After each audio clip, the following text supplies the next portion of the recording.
My wife and I moved up here when I retired, and shortly thereafter I got involved as a volunteer at the hospital.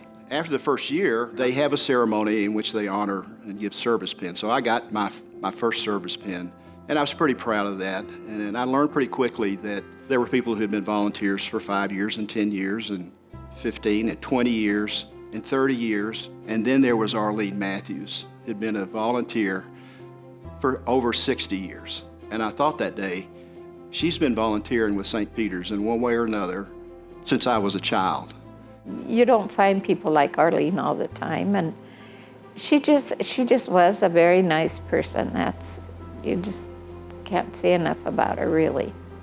Arlene was just a very caring person, and I think as a nurse, it was important for her to nurture.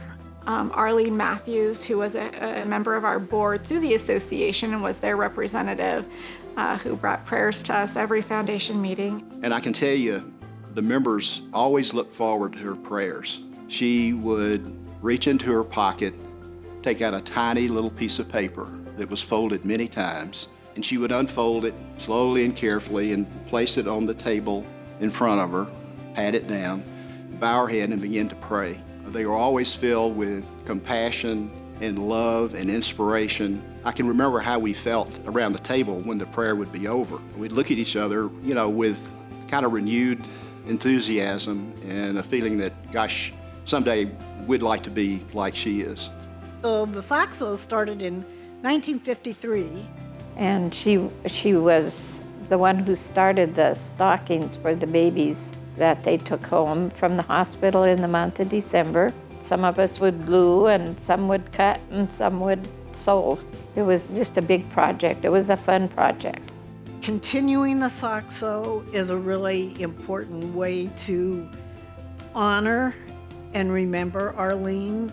And I always remember that it was Arlene that started this, and because she did it so long and made it such an important part of this community, that we keep that tradition going. I know that our association, in its 100 years, which is just amazing, has created over 4,000 stockings for babies and 6,000 stockings that were filled with treats for a Christmas Eve and Christmas Day. And I think about what a simple stocking could mean to someone who lives alone in their home. Yeah, I was born here in December, so I was a Saxo baby.